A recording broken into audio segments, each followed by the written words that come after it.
Ahem. Kumaha Damang, gimana kabar kalian semua guys? Semoga baik-baik saja ya. Gimana? Pada udah musim kemarau apa masih pada hujan di sana? And welcome back to Cakra Diva Reinkarnasi dalam pembahasan alur cerita Solen 2 Juz Hitamon episode ke-114. Seperti biasa kita review dulu pembahasan alur cerita episode sebelumnya, di mana Yuho telah menyelesaikan uji coba pengikatan roh jiwa di depan para monster roh agung dengan sukses, sehingga membuat Ditian beserta seluruh hutan pertarungan bintang memberikan kepercayaan padanya untuk memimpin pengikatan jiwa. Nah, berhubung Yuho merasa tidak mungkin bisa melakukan pengikatan jiwa sendirian, pemilik mata spiritual itu akhirnya membentuk sebuah organisasi yang disebut sebagai Pagoda Roh, di mana Pagoda Roh ini akan berisi perwakilan Master Roh, Monster Roh, serta Master Pewaris Roh yang akan bertugas untuk memimpin ritual pengikatan jiwa, dan seluruh Master Pewaris Roh hanya akan dipilih dari Master Roh tipe spiritual. Setelah menyelesaikan pembentukan Pagoda Roh, Yuho pun keluar dari hutan pertarungan bintang karena ada banyak hal yang harus dia lakukan. Salah satunya adalah membantu Bebe untuk mencari 2 tanaman obat ilahi yang bisa mengembalikan kesadaran kekasihnya. Siapa lagi kalau bukan Mbak Yaya? Gimana cerita selanjutnya? Langsung aja kita terobos satu. Di ending episode sebelumnya, Yoyu mengemukakan bahwa dia tahu obat ilahi apa yang Bebe cari, namun langsung memberitahukan bahwa obat tersebut tidak ada di mata air Yin dan Yang. Yoyo mulai menjelaskan bahwa tanaman yang Bebe butuhkan adalah Kaisar Biru Perak yang merupakan penguasa tertinggi dari monster roh tipe tanaman yang menjadi roh pelindung Tangsan tersebut. Yoyo paham bahwa Bebe memang membutuhkan dirinya yang bisa menawarkan segala macam racun, namun karena Tang Yang memiliki roh pelindung rumput biru perak, gadis itu akan membutuhkan Kaisar Biru Perak untuk membangkitkan darah leluhurnya dan mengisi ulang energi kehidupannya yang akan terkuras bersama racun. Kalau membicarakan tentang Kaisar Biru Perak, apa yang Yoyo tahu adalah hanya terdapat satu Kaisar Biru Perak pada setiap era. Misalnya Ahin alias emaknya Raja Dewa Tangsan yang hidup 10.000 tahun yang lalu. Namun setelah Tangsan menjadi Raja Dewa, bapak dan ibunya juga ikut diboyong ke alam dewa. Dan Yoyo tidak tahu siapakah atau adakah orang yang mewarisi title sebagai Kaisar Biru Perak yang baru. Merasa bersalah kalau sampai Yuho benar-benar pergi dengan tangan kosong setelah memenangkan taruhan, Yoyo pun memberikan Bebe hadiah berupa pil roh yang berasal dari serbuk sarinya, di mana pil roh tersebut juga memiliki efek netralisir racun yang sepadan dengan tubuh aslinya. Bebe mengungkapkan terima kasihnya terhadap kebaikan hati Yoyo, namun penjaga mata air Yin dan Yang itu menegaskan bahwa Bebe tetap harus mencari Kaisar Biru Perak kalau memang ingin memulihkan roh pelindung kekasihnya. Karena tidak ada yang bisa mereka lakukan lagi di mata air Yin dan Yang, Yuho pun mengajak Bebe untuk segera kembali ke Sekte Eta. Tapi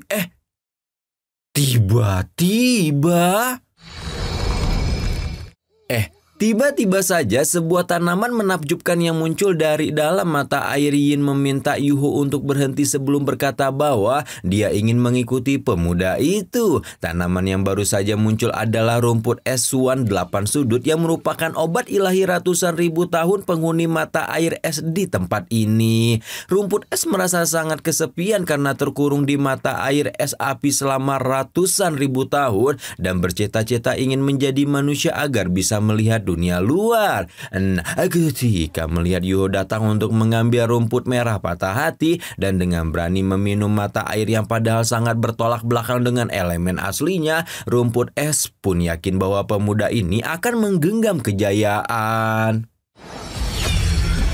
Yuho yang mendengar betapa rumput es mengaguminya tidak bisa menahan rasa senang, apalagi setelah kebetulan roh pelindung keduanya alias Ratu Kalajengking Es juga masih memiliki 2 spot cincin yang kosong. Dan rumput es Suan 8 sudut ini merupakan kandidat yang sangat tepat untuk mengisinya. Tanpa pikir panjang, Yuho pun langsung menyelenggarakan ritual penciptaan roh jiwa dan secara resmi mengikat rumput es Suan 8 sudut sebagai roh jiwa keempat miliknya. Seolah keberuntungan Yuho Yuho masih belum berakhir, obat ilahi itu langsung mengisi 2 cincin ratusan ribu tahun untuk roh pelindung kedua Yuho, sekaligus juga memberikan pendiri pagoda roh itu 1 tulang roh kaki kiri yang luar biasa. Rumput es Suan 8 sudut merasakan sesuatu yang luar biasa tengah terjadi kepadanya, dan hal itu membuat si obat ilahi tidak dapat menyembunyikan kegembiraan ketika menyerbu masuk ke dalam lautan spiritual Yuho dengan sukacita. Nah, kan emang plot armornya Yuho ini agak gelo-geloan, niatnya cuma nemenin Bebe nyari obat buat Tangya, malah dapat 2 cincin roh ratusan ribu tahun, 1 tulang roh, dan 1 roh jiwa tambahan yang nggak ngotak juga nih OP-nya. Baru setelah memperboleh banyak peluang di mata air es api, Yuho dan Bebe pun keluar dari hutan pertarungan bintang. Namun Yuho tidak dapat menemani Bebe kembali ke Sekte Tang karena dia harus langsung OTW ke Sekte Hautian untuk menemui Wandong. Tapi baru saja menginjakkan kaki di gerbang terluar Sekte Hautian, Yuho sudah dikejutkan dengan banyak murid sekte yang menatapnya penuh kemarahan dan mengemukakan bahwa Sekte Hautian tidak menyambut kedatangannya. Murid-murid itu tampak kesal karena sudah mengetahui bahwa nona muda mereka tertimpa musibah karena pemuda ini, dan hal itu membuat Yuho mulai dianggap sebagai musuh oleh Sekte Langit Cerah. Tidak hanya para murid, bahkan 2 tetua sekte pun menyambutnya dengan sangat tidak ramah, dan Titan dengan tegas mengatakan dia tidak akan membiarkan Yuho menemui Wandong kecuali pemuda itu bisa mengalahkannya.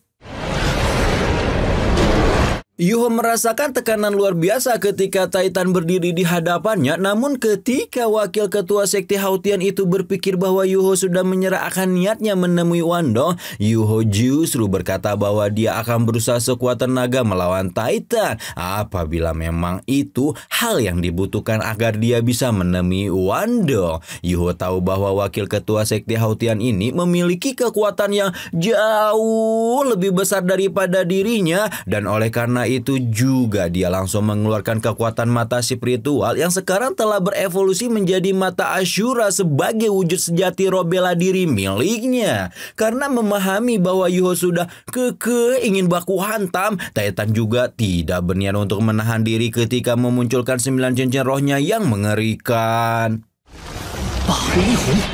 Ya, kalau dibandingkan sama Yuho yang semua cincinnya pada merah atau emas, cincin roh Titan mungkin tampak seperti ecek-ecek, namun perlu diingat ya guys ya, kekuatan roh wakil ketua Sekte Hautian itu berasal dari kultivasi pribadi, no nge-cheat atau nge-buff. Karena dia merupakan mantan penguasa hutan pertarungan bintang alias sang kera Titan Arming yang sungguh di zaman Tangsan itu sungguh sangat edan ya guys ya. Karena itulah bahkan dengan berbagai trik dan keterampilan roh modern yang dia miliki, mulai dari kejutan spiritual, perampasan jiwa, kekuatan tulang roh kepala takdir, ledakan jiwa, sampai dengan tinju dong, wakil ketua Sekte Hautian itu masih mampu menahan semua serangannya. Malah balik menyerang Yuho dan menghempaskan pemuda itu dengan begitu kejam.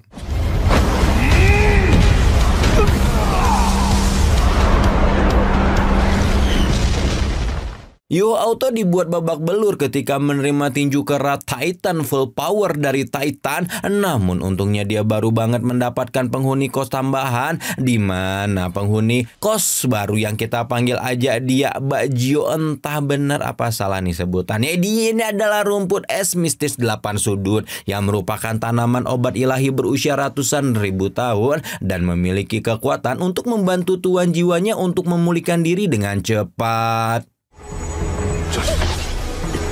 Karena sudah mendapatkan doping dari Bajio, Yuho yang sudah kembali sehat walafiat pun kemudian mengeluarkan kekuatan elemen es ekstrim miliknya dan menarik keluar pedang dong yang merupakan teknik kedua dari 3 teknik Haudong yang dia kembangkan. Yuho mengayunkan pedangnya kuat-kuat ke arah Titan, namun sekali lagi wakil ketua Sekte Hautian itu masih dapat membendung serangannya dengan begitu mudah, dan sekarang OTW untuk nge-spill identitas lamanya dengan mengaktifkan teknik roh K7 wujud sejati roh pelindung hingga membuat bayangan kera raksasa Titan yang di masa lalu sempat menjadi salah satu dari penguasa tertinggi monster roh di seluruh benua Doluo. Memanglah ya, kalau udah ngelihat yang memper-memper sama Solen satu tuh rasanya kayak ada yang beda gitu. Bahkan ya meskipun kita udah lihat wujud penguasa monster roh sekarang alias si Ditian, pas ngelihat Ermi muncul lagi kayak bikin merinding remang-remang bulu ketek gitu ya guys ya. Oke, nah meskipun wujud kera Titan yang asli sudah muncul, Yuho masih tidak menyerah dan kini memanggil keluar Sunu sebagai roh jiwa tipe penyerang terkuat yang dia miliki untuk beradu pukulan dengan sang mantan penguasa hutan pertarungan bintang. Kekuatan telapak tangan salju Sunu masih belum cukup untuk menahan Titan, sehingga Yuho pun menambah tekanannya dengan telapak tangan Haudo.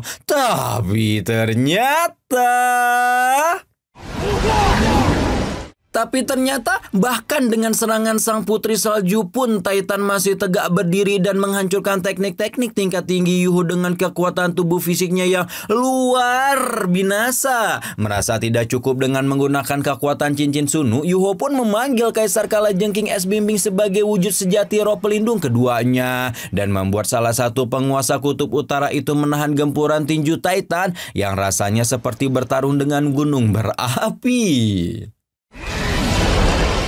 Namun kekuatan Bimbing pun masih belum cukup untuk menahan kekuatan dedengkotnya monster roh di masa lalu, sehingga Yuho merasa tidak punya pilihan kecuali menggabungkan dua roh tipe penyerang yang dia miliki ketika merapal teknik yang disebut sebagai kebanggaan dua kaisar es dan salju. Bayangan Sunu dan Bimbing melayang ke langit bersama-sama sebelum kemudian saling menyatu dan membentuk sesosok kaisar es raksasa yang memiliki ukuran setara dengan kera Titan. Tidak hanya ukurannya yang setara, kekuatan Kaisar Es Salju itu juga memiliki kekuatan yang paling berhasil memberikan tekanan untuk Titan meskipun pada tetap dihancurkan oleh sang mantan Raja Hutan Pertarungan Bintang itu atuh. Yuho merasa peluangnya untuk mengalahkan Titan sampai pada titik tertinggi. Sementara itu, Titan yang tidak terima bocah bau kencur seperti Yuho bisa menekannya mulai bersiap untuk mengeluarkan kekuatan puncak mereka masing-masing dan menyebabkan seluruh gunung langit cora bergoncang hebat, bahkan mendorong murid-murid sekte untuk berbondong-bondong keluar menyelamatkan diri. Memahami bahwa pertarungan Yuho dan Titan menjadi semakin membahayakan lingkungan sekitarnya, Niutian yang sejak tadi diam saja mulai mengambil tindakan dan turut menunjukkan wujud sejati roh pelindung yang merupakan identitas aslinya di masa lalu. Siapa lagi kalau bukan Kaisar Hutan Pertarungan Bintang, Dami.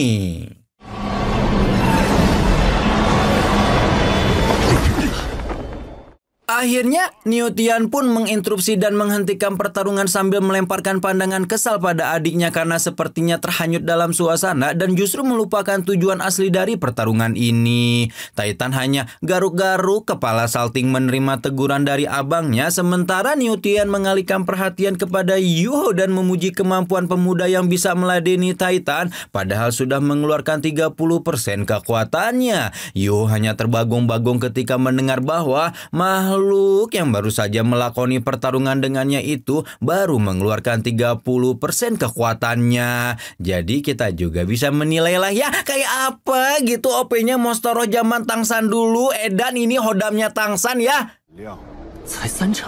Berhubung Yuho sudah membuktikan dirinya melawan Titan sekuat tenaga, sekarang dua pemimpin sekte Hautian itu bisa menilai bahwa pemuda yang berdiri di hadapan mereka saat ini memang mencintai Wandong dengan tulus. Karena itulah mereka tidak lagi berpura-pura membenci Yuho dan tidak berusaha untuk menghalangi pemuda itu bertemu dengan kekasihnya. Sayangnya sejak awal kedatangan Yuho mau pemuda itu kalah atau menang melawan Titan, mereka tetap tidak bisa mempertemukannya dengan Wandong karena gadis yang begitu dia rindukan tidak lagi berada di sekte Hautian. Hah?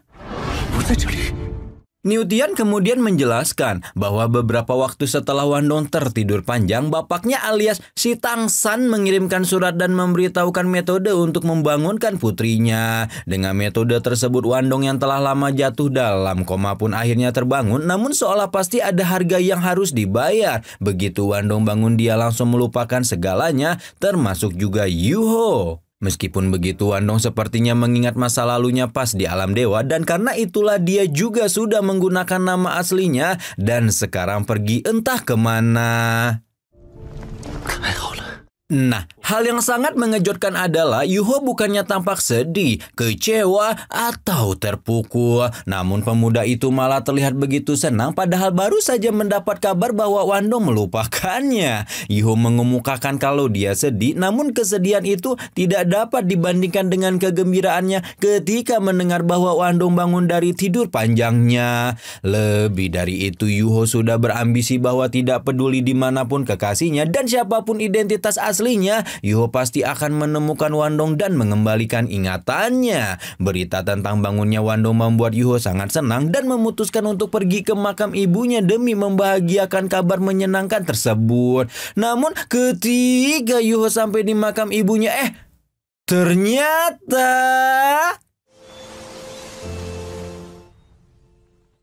Edian, yang liar maksudnya scene terakhir teh apa bang? Scene terakhir itu menunjukkan sebuah kubah batu nisan yang dibangun oleh Dai Hao alias bapaknya Yuho untuk istri tercintanya Huo Yun Er ya guys ya. Jadi kalau dari tulisan ini harusnya Dai Hao itu nganggap Huo Yun Er sebagai istrinya kan? Terus kenapa tuh bang? Kok bisa-bisanya Yuho dan ibunya dibikin jadi pelayan rendahan yang terus disiksa seumur hidupnya? Penasaran? Nantikan terus pembahasannya hanya di Cakra Diva Reinkarnasi setiap malam apa? Rama di sini pamit. Bye bye.